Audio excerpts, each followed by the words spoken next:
دا ورو سوال کړی دی زما پلار د ډېر وخت نه سودي معاملات کوي او زکات هم نه ورکوي او د دې ډېر وخت وشو ډېر کلونه وشو او زه ورته په مخه نصیحتونه کوم خو هغه یې نه مني. اوس یو کور جوړ کړی دی دې دپاره چې زه واده وکړم او کور ته لاړ شم او ښه قیمتي کور دی ما ورته چې زه دې کې نه اوسېږم دا د حرامو دی هغه دا خبره نه مني. زما دپاره دا جایز دي چې زه به داسې کور کې اوسېږم چې هغه زما پلار زما دپاره په سودي پیسو باندې جوړ کړی. الجواب اول خو دا د ورور تقوا ده او د الله نه یېرېدل دي او داسې خلک نن سبا ډېر لږ دي. یعنې کور پلار بچي را ورکوي ځان له کور او واده وکړو دې ته ځه او دی به کې دا تپوس کوي چې دا به جایز وي او که نه. دې ته تقوا وایي دې ته د الله نه یره وایي او چې کله د الله دا یره په زړه کې پرته وه که نه او د الله سره مینه محبت نو د دنیا ټوله دا خو یو کور دی دا ټوله دنیا او چې د دې په شان سل چنده ورسره نوره کې که نه دا انسان ته د ماشي د وزر په شان هم نه ښکاري چې کله یې د الله سره محبت او د الله قدر دې کوو نو دا اوس د الله قدر دی او د الله تعظیم دی چې یاره زما رب خو زه د سود نه منع کړی یم صحیح دی را سود زه نه کوم زما پلار خو یې کوي او دا کور د سودي پیسو باندې جوړ کړی داسې نه الله رانه ناراضه شي. دا د مؤمن سوچ دا د مؤمن شان. ګوره سود غټه ګناه ده او په غټو ګناهونو کې غټه ګناه ده. هغه سړی چې اعلان هغه کړی دی د جنګ د الله او د الله د رسول سره فإن لم تفعلوا فأذنوا بحرب من الله ورسوله. اعلان جنگ د الله سره او د الله د رسول سره او حدیث کې راځي په صحیح مسلم کې دی چې لعن رسول الله صلی الله علیه وسلم رسول صلی الله علیه وسلم لعنت ویلی دی په سود خوړونکي باندې په بل باندې چې خورئ په هغه باندې د دې په لیکونکي باندې د دې په ګواهانو باندې او دی وی هم سوا دا ټول په دې ګناه کې څه دي شریک دي. نو دا بینکونه چې کومې فایدې ورکوي په قرضو باندې دا ټول په سود کې دننه راشي دا ټول په سود کې دننه راځي او دې باره کې موږ مستقل جوابونه ورکړي دي یا بعضو بیانونو کې خبر راغلی ده چې که یو سړي ضرورت راشي بینک کې پیسې وښودو ته ټول بینکونه سودي نو څه به کوي د دې جواب موږ هلته کړی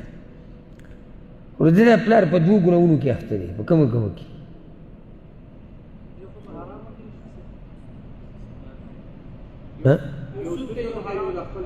زکات نه ورکوي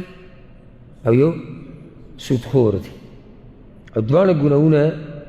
غټ ګناهونه دي. خو دا خبره ده که راجح قول د اهل علمو تحقیقي دا دی چې څوک په ناروا طریقې سره مال ګټي دا مال صرف حرام دی په هغه چا باندې چې څوک یې په ناروا طریقې سره ګټي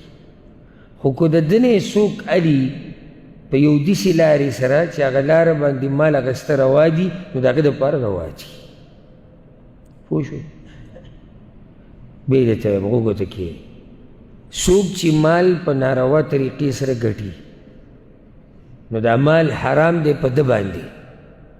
خو که دی چاله ورکوي یا د ده نه څوک علي په روا طریقې سره نو د هغه دپاره نه دی حرام. اوس مې پوه شوې که بیا درته الا چې دا شی د دې شي ذات ناروای حرامي عین د دې شي حرامي لکه شراب که دی په خپله علم حرام دي که بل لی ورکوي هم حرام دي که بلې ته علم حرام دي ولې ذات حرام دي. یا د غلا یو سامان یو سړی دی د چا نه څه شی پټ کو نو بیا هغه بل وایي چې دا خو ده په ناروا طریقې سره ګټلی دی خو په ده حرام دی که دی بل چاله ورکوي په بل چا خرڅوي په صحیح طریقې سره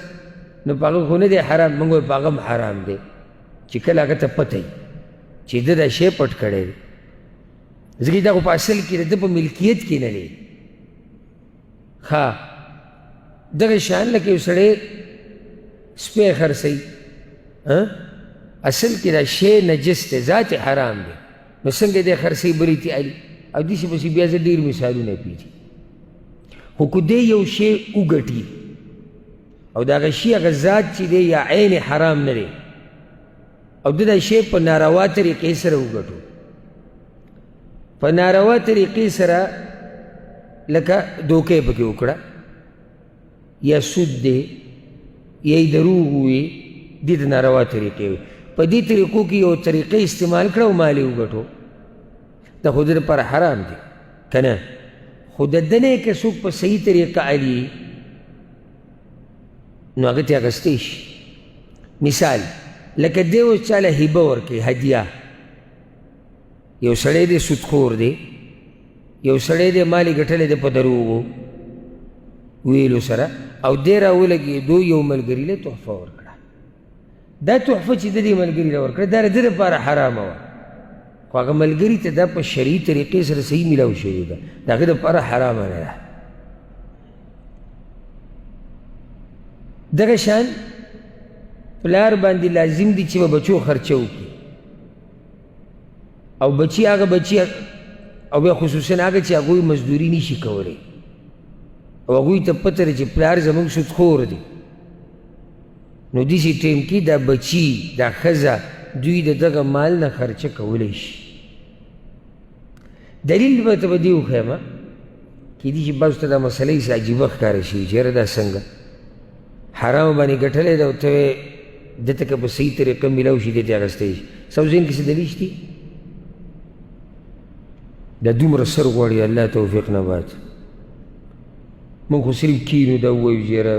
مولیان کته او مولیان براو یا یو دوه کتابه به ووایم زما نه به ګډ شعر جوړ شي رسول صلی الله علیه وسلم د یهودو سره معاملات کړي دي که نه دي د یهودو نه قرض اخیستی دی که نه هغه یهودۍ ښځې ورته ګډ هدیه کړی هغه زهر یې چې ورته پکې اچولي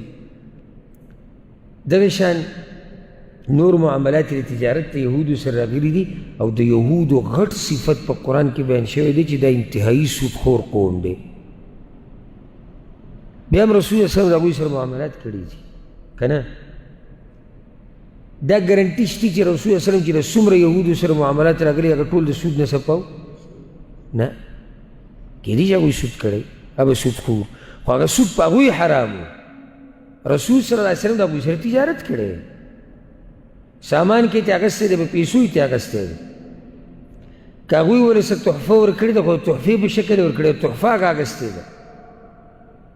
نو ځکه چې عین د دې شي خو حرام نه دی که نه خو چې کله عین د دې شي په خپله هغه حرامي بیا خو په هر حال ته نشي اخیستی امید ده انشاءالله تاسو به پوه شوي نو دې ورور ته به څه وایو اخیستی شي که چېرته یو پلار راولګي یو زوی له کور جوړ کړي په سودي مال باندې نو په زوی باندې څه حرج نشته چې دی دغه کور نه فایده والي ځکه چې دته خو به طور تحفه میلاو شوی دی او ګناه د سود هغه په هغه چا دی چا دا سود کړی دی نو دې زوی ته دلته دا ویلی کېږي چې هېڅ خبره نه ده ته په دې کور کې اوسېدی شي الا دا که چېرته ستا نه اوسېده په دې کور کې یا نه قبلول د دې کور پلار له دومره زور ورکوي چې هغه د سود نه بندېږي نو بیا خو ښه دا دی چې مایله دی داسې هم کېدی شي لکه زوی وایي چې نه نه تا نه نالمه دا سودي مال دی بس په دې زما رب ناراضه دی دا خبره کله یو مسلمان په زړه ولګي چېرته وګوره زما څه مال شو او دا زما څه ژوند شو چې زوی زما نه مال نه قبلوي نو کله دې کې دا فایده وشي چې هغه د دې سود نه توبه وباسي که دا فایده پکې دا ملګری ایني نو بیا خو ښه ده او که دا فایده پکې نه ایني بلکې پلار ورته غوسه کېږي او هغه په خپلو معاملاتو کې بیا ښه ورننوځي او ښه ګډوډ کېږي ځکه چې دا زوی ورسره یم دی ورته لا بیا هم وخت په وخت نصیحت کوي خو داسې به دا زوی به پرېږدي بیا به دته لار ښه صفا شي او ښه په ګناهونو کې ورننوځي الټه به د زوی نه خفه مي زوی ورسره بیا څه احسان نور نشي کولی کوم چې نږدې نه کېږي نو بیا داسې ټیم کې ښه دا دی چې دې ته دا کور دته ووالي پوه شوئ په دې مسله که نه ښه دلته یو دا مسله یاده کړئ دا ډېره اهمه مسله ده چې یو سړی لکه دا ورور وایي چې داسې حالاتو کې بیا څه کول پکار دي کوم سړی چې سود باندې پیسې وګټي او دې توبه وایسته غواړي نو توبې دروازه خو همیشه کولاو ده مرګه پورې خو د هغې سره یو دا شرط دی چې د دې مال نه به ځان خلاصوي په دې مسله باندې زه عوام خو نه یم، ډېر داسې مفتیان هم ما لیدلي چې هغه په دې مسله جوور نه دي پوه. مال نه خلاصول، ځان خلاصول، د هغه مال نه چې د هغې نه ځان خلاصول اسان دي. یو هغه مال دی چې سړی استعمال کړی یا یې خوړلی، لکه اوس یو سړی دی په سودي مال باندې کور جوړ کړی دی، او ځکه کور د ده د اوسېدو ځای دی، لکه څنګه چې دې کس دا کار کړی دی. دته که موږ دلته دا ووایو چې دا کور به م ختمې او دا هر څه به ختمې او دا به لرې کې،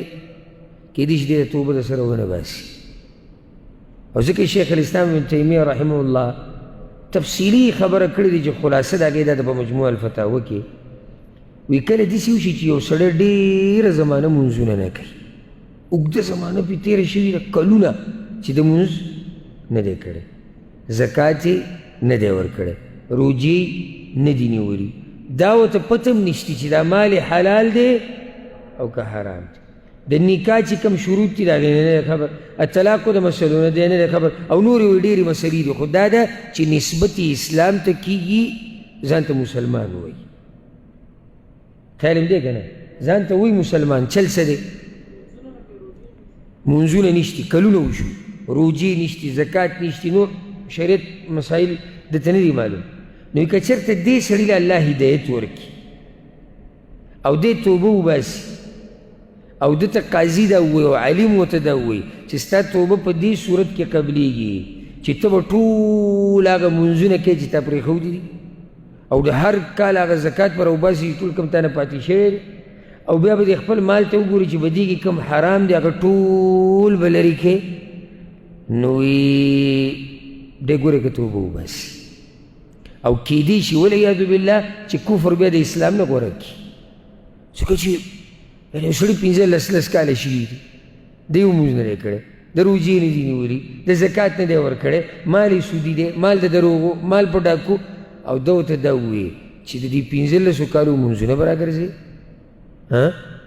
په کال کې یو میاشت روجې دي، نو حساب وکړه د 15 څو شوي دا به راګرځي، زکات به ټول راوباسي، حرام مال به ټول ختمې، او دا او دا او داسې خبره هغه ته څه شوه ګرانه شوه. نو داسې ټیم کې د ده سره دا ګنجایش دي چې بس موږ ورته دا ووایو چې توبه وباسه، الله ته واپس شه، نور ګناهونه بیا ونه کړي، بس او څه چې شوي دي هغه شوي دي که نه؟ که نه د اولنۍ فتوا ول ورکو؟ ها اولنۍ موږ ورکولی شو، ما ته ته ووایي که نه چې هغه مال چې سړی ته ځان خلاصولی شي، لکه یو سړی دی هغه سره یو 15 ریاله د سود پراته دي، ځان له پراته دي، د دې نه دې ځان خلاصولی شي، دا 15 ریاله خو دې اوس لګولی نه شي، که رالي ده ته پته وي دا سودي دي، مونږ خو ده ته نه شي ویلی چې دا راواله ویې خوره، دومره خو ته مونږ نه شو ویلی، د دې نه به ځان خلاصوې. خو کور یې پکې جوړ کړی دی، بچولی پکې کورونه جوړ کړي دي، غټې معاملې پکې روانې کړي دي، هغه شوي دي. نو ما خبره ګوره د هغه مال وکړه، داسې نه زما خبرې له څو غلط رنګ ورکړي چې د هغې نه ځان خلاصول مشکل دي، ګران دي، خو چې هغه مال حرام مال چې د هغې نه ځان خلاصولی شي، نو د هغې نه خو به لازم ځان خلاصوي. الله سبحانه وتعالی دې موږ ټول د حرامو نه لرې ساتي، والله سبحانه وتعالی دې